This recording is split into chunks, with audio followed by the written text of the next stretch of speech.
Good morning. I hope you're having a fantastic day. I want to wish all the mothers out there a happy Mother's Day. So, what you're looking at is what I've been working on for the past couple of days. I have reorganized my two main watercolor paint palettes. I've had a few requests for this. People always ask me to show them how I organize my paints. Can we see the paints that you have and whatnot? And I'm going to take a photo of each of these palettes and I'll put them at the end so you can pause and look at them. You can look and see what colors I have. But what I wanted to share with you is how I have reorganized again. Like, this is my the third setup that I have. I have my original one, of course, which consisted of only one palette.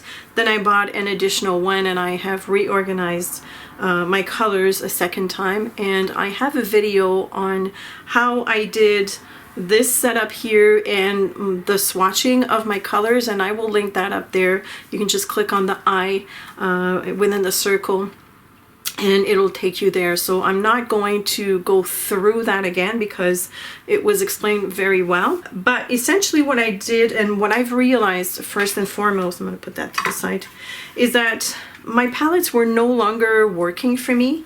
By the time that I've reorganized this for the second time, of course, I bought more paints. And so I found that I had let's say some blues here, and then I had a couple of blues there, and it was very difficult for me because these palettes are quite big and I usually have them off to the side here, like to the left of me when I paint. And so if I have to mix a blue over there, of course I will bring that color into that space to mix, but then I have another blue here, and it just became confusing and very tiring actually because I have to reach out. And so I thought, okay, I need to do something about this, but how can I reorganize that? So the way I figured it out was I wanted to have, here, let's talk about this first palette first. I'm going to bring you in a little closer.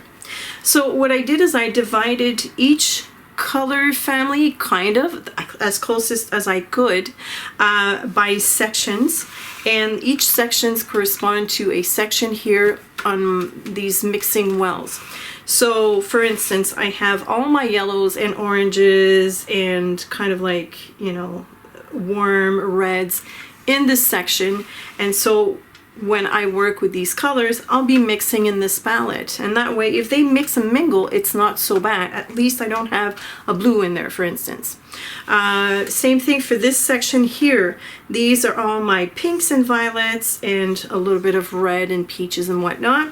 Then I have a little bit of violets here, and then I go into the blues, and then I have the greens, and then I have my lunar black up there.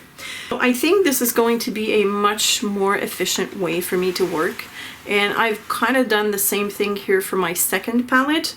I have the fluorescent colors that I have mixed myself from Sennelier Pigments.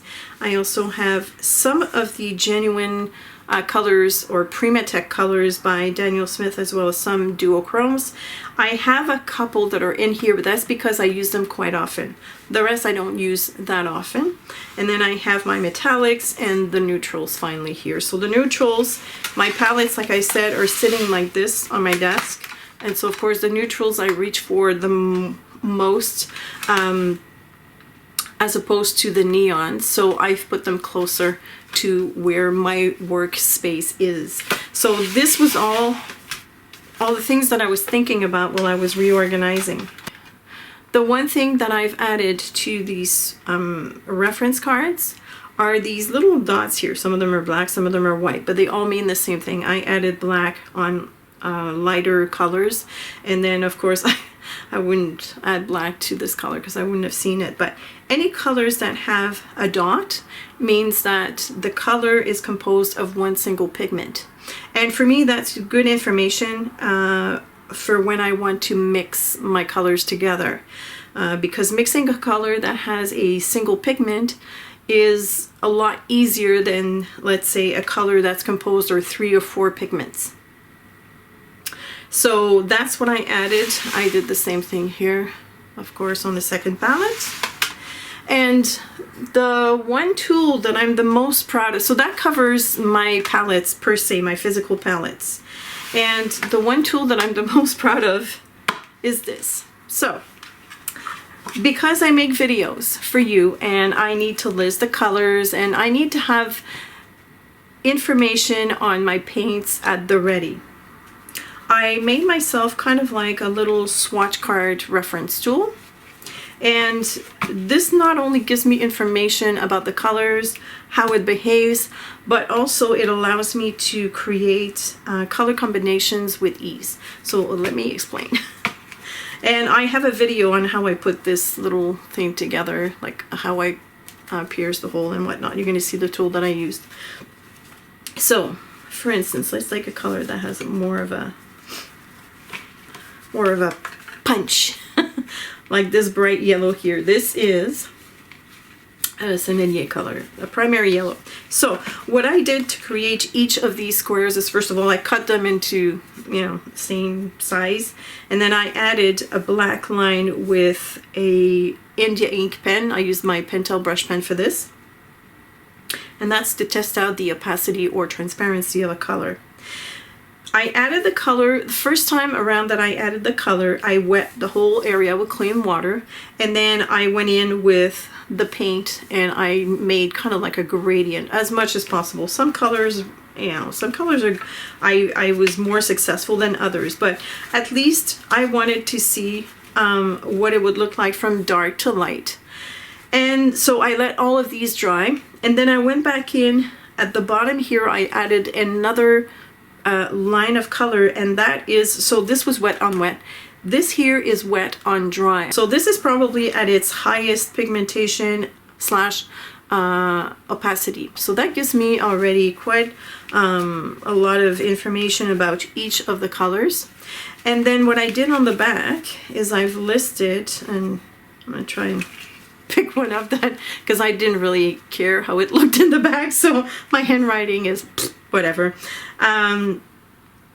So to the back of each of these, I listed the color name, the brand, the light fastness rating, and also the pigments. And when I was talking about single pigments earlier, I was talking about these numbers. They can all be found on the tubes that you buy. And if you don't, I've seen them on all the tubes that I own, and I own several brands. But if you can't find that information, you can always go on the brand's website and that'll give you the information. But for instance, when I see here PO73PW6, it means that this color, this shell pink, was composed of pigment orange 73 and pigment white 6. That's a standard throughout the industry. The pigmentation of a color, they all have this kind of nomenclature. Some of them I wasn't able to find on the tube. It said that the light fastness and the pigment were not rated yet.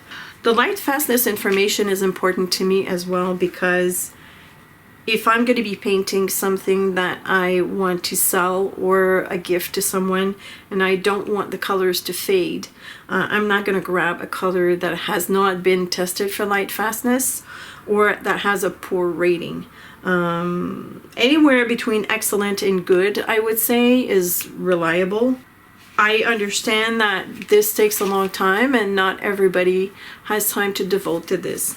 Like I said, for me, it's a necessary tool. I do this for a living, so I do have to have that information.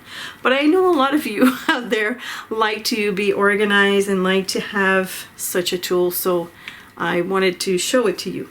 Now, the other benefit to this little pack of cards is that I can actually play with these to find the proper color combination that I want to play with on a particular painting. Let's say that I want to do something in the shades of blues and purples.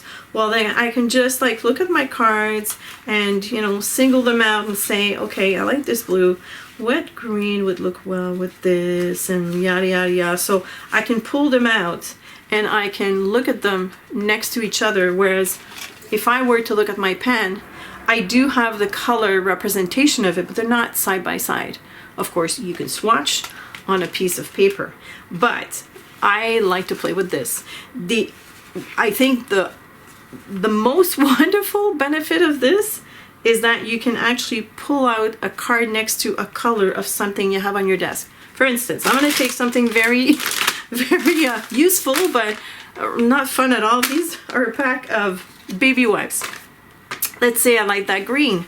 Well, I can always go into my deck of cards and pull out, you know, try to see if I can find the color that's the closest. I probably won't find it, but I think this one is probably the closest.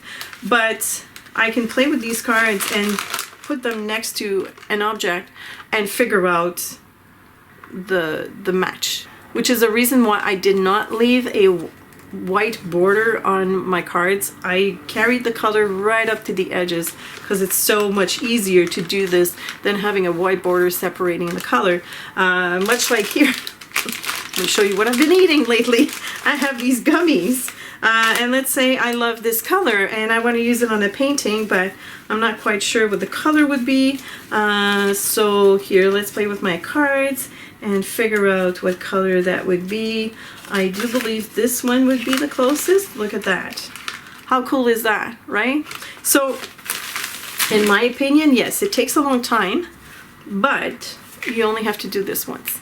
If I end up buying another color, I will just make a corresponding card and just insert it. And once this is done, it's done for life. I bound it with a binder ring like this, but I also have a little container that I bought at the dollar store. And if I don't feel like having it bound, because if I don't have to travel, it's not necessary for the cards to be attached like this to each other. So I can just like pull them out from the ring. Pull the ring out like this, and then just put them in that little container, and then I can just play with them and, you know, like an index. Remember those Rolodex that we used to have? I was a secretary, so I know. But, and you know, you can just like pull it out and play with them. I just think it's fun. Plus it's fun to play with. It's a tactile thing. The actual physical palettes, I bought them in 2 separate occasions. So I will try to link them in the description below. I know that I prefer this one. This one I bought from Amazon. This one came from Jackson's Art Supplies in the UK. It's not a bad case, but it's not as sturdy as this one. This one is a lot sturdier, and it has beautiful round edges here on that metal part, whereas this one doesn't.